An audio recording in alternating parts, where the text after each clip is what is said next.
What's up, Domo Nation? I'm going to be giving you guys another top 10. I'm going to be giving you guys my first top 10 list, actually.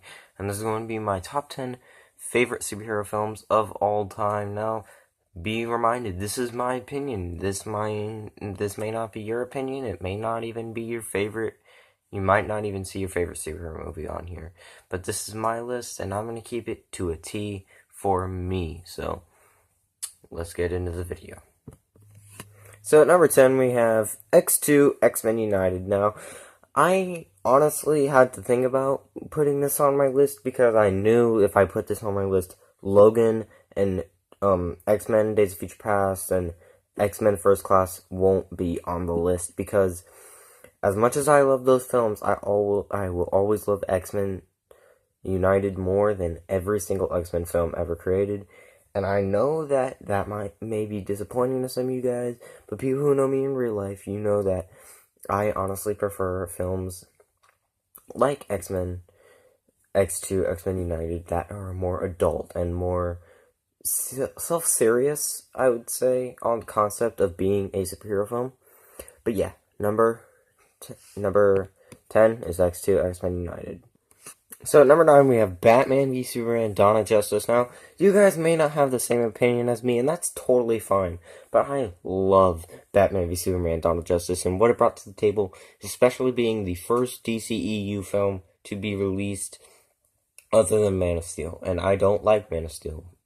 That will be in my top 10 worst films of comic book history.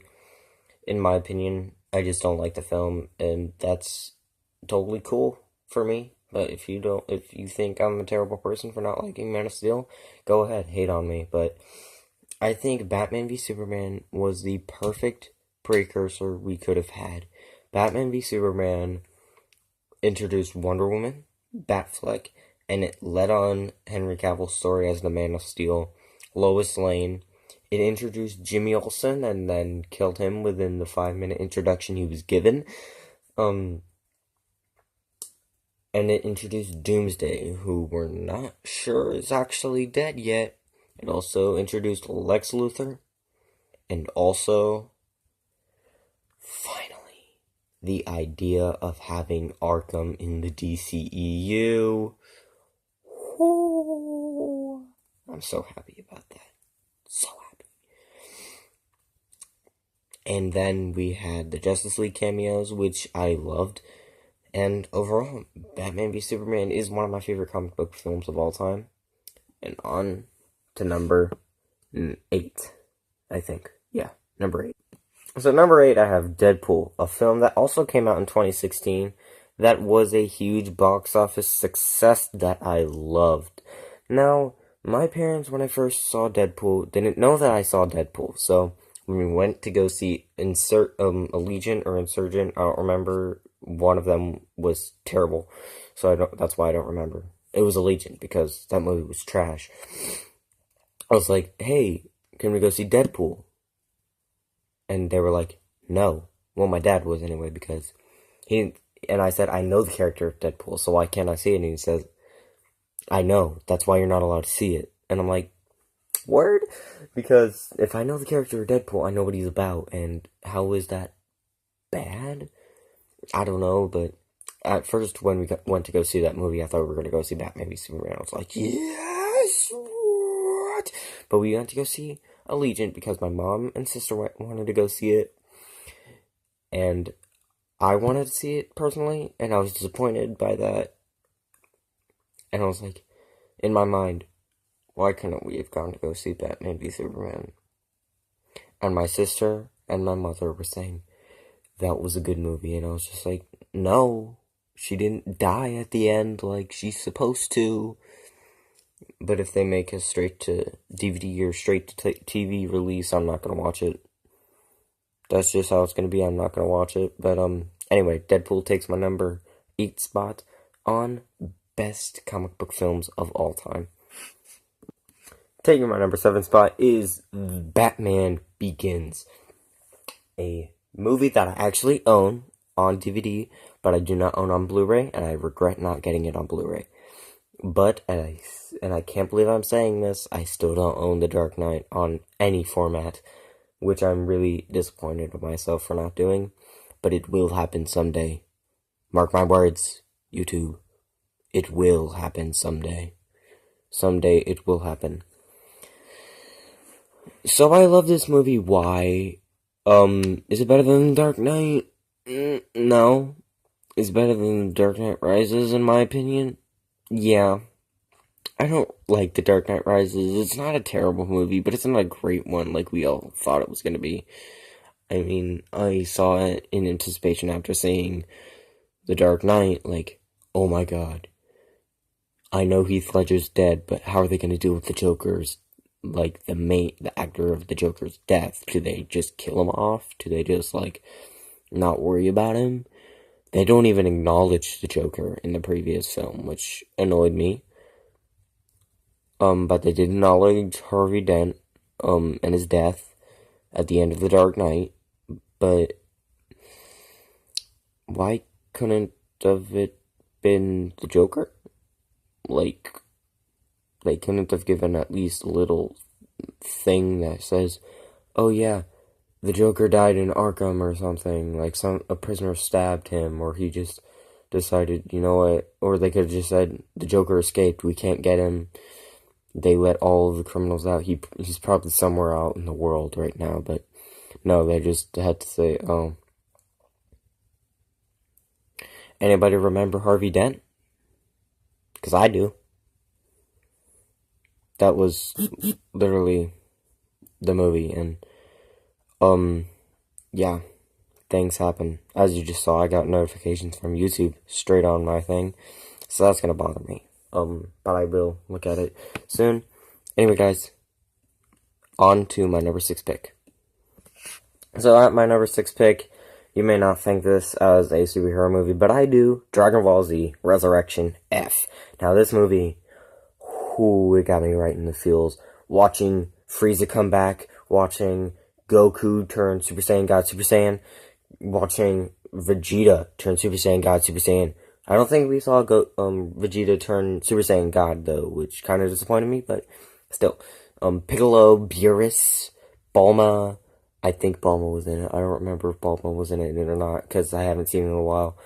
But Gohan is still retarded, because they changed his character a lot from the original Dragon Ball cartoon in the 90s. We saw Krillin and his 6-star ball head. Still shiny, man. I indubitably believe that we did see Majin Buu, and that was one of my favorite parts of the film. My favorite part is Goku versus Golden Frieza. Cinematic bliss. On to number 5. Revenge is coming. At number 5, we have Transformers, Revenge of the Fallen. Now, again, you may be saying to yourself, you're cheating. You're being biased because you're a Transformers fan. You're not allowed to do that. Well, actually I am. Transformers were comic books, so go suck on my knob like corn on the cob, because you're wrong. Transformers Revenge of the Fallen did for me what no other Transformers film couldn't until recently, which was The Last Knight. Even though Revenge of the Fallen is still my favorite, the only qualm that I have with the film is the marijuana brownie and the parents. They could have gotten rid of those characters in general entirely. They brought him in for a few scenes in Dark in the Moon, which I'm fine with, because they weren't as annoying as they were in this film or in the first one. So thank God they got rid of the parents pretty much in Revenge of the Fallen. I mean, in Dark in the Moon. But they did get rid of them entirely in Age of Extinction.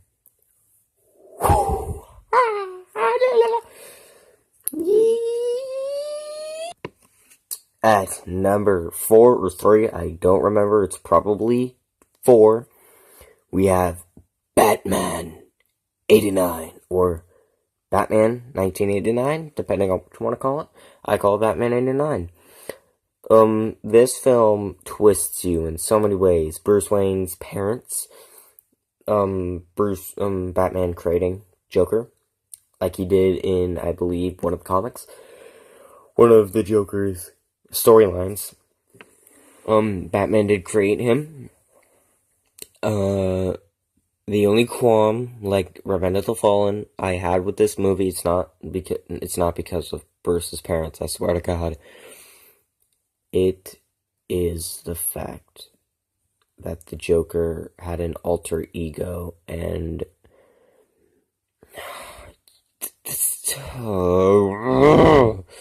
that takes away from the fun of the film for me, because you don't want to know who the Joker is, and if you know who the Joker is, you kind of just destroy your movie altogether, now don't you? Now, by no means do I hate that part of the movie. It actually kind of gives some depth to a specific scene in the film that I'm not going to give away, because I think you guys should see this masterpiece. This masterpiece is perfect, and I think you should see it. That is my number 4. Yeah, number 4, because Revenge of the Fallen was number 5. Yeah, Lego. Batman Returns. At number 3, I do like it more than the amazing film before it. This is the epic sequel to 1989's Batman. Came out in 1992, and I always remember in my grandmother's house, I would always be saying to myself in my mind, this is an amazing movie. And this is one of the reasons that, this is one of the films that got me into superhero movies, because at the time I didn't think, what's a superhero movie? And I always remember keeping on rewinding and rewinding and rewinding. Batman Returns. I never saw the original film until a couple years later, until a couple years ago. So I was just like, is this a sequel? Is it a reboot? Is it a prequel? Is it something? Because I'd seen episode 1 of The Phantom Menace, and I used to remember, this movie is amazing! And then watching it now, I'm just like, this movie sucks. Just like Age of Extinction. But I love this movie. This movie is something I don't rant on. This is a movie that I never rant on. This is a movie that I love to death with all my life. And by no means does that mean I have any Marvel movie left on this list. The majority of the movies you've seen on this list have been mainly DC, because I enjoy DC properties more than I do Marvel.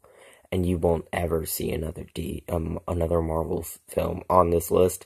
You might see a lot on my worst list, and you might see a lot of Marvel action scenes on my top 10 favorite action scenes, and you might see a lot of action scenes on my top 10 worst favorite action scenes of comic book history. So, let's get on to number 2. Well, it all comes down to this.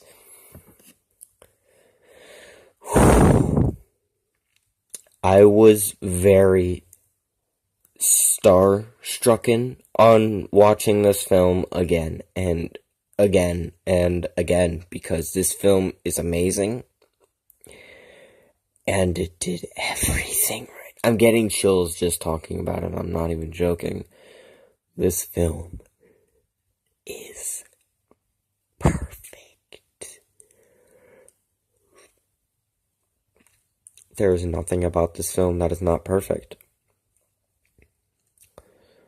And in my opinion, if you ask me, best Batman movie, and I was really tempted to put The Dark Knight Returns Part 1 and 2, because I consider them both a full movie, because it's really just 2 hours and 30 and 50 minutes if you just put both of them together. Oh my god, this movie is incredible on so many accounts of the imagination. This movie is truly incredible, and if you haven't seen it, go watch it. There's something wrong with you if you haven't seen this, especially if you're a Batman fan. But number one, you guys are gonna either hate me or love me. But it's gonna cause some controversy, I swear to you guys. Batman and Robin. That's a joke. See those Robin nips? Yeah, those were hard when I saw this movie. Wonder Woman is my number one comic book movie of all time. As I set my camera back up, has to always fail on the last one. But this was the film where the bat nips got hard. Woo! We finally get, as much as I love Batman v Superman, as much as I love Suicide Squad, not Man of Steel, this movie saved the DCEU for everybody that thought Batman v Superman was or bad. I thought Suicide Squad was or bad. Or anybody who thought Man of Steel was or bad or good. So really, I'm just trying to get to the demographic of BVS and Suicide Squad. As you can just tell, this movie is perfection on every level. It is one of my favorites of all time, and it is my favorite of all time, according to now. So as long as you guys love me just for liking this movie, keep on doing it. Because if you don't love this movie, I want to know what's wrong with you. Because this movie is perfection. It is DC's finest film since The Dark Knight, and it will be a cult classic. I know it. Anyway, guys, that's my list, and let's cut back to me after the list.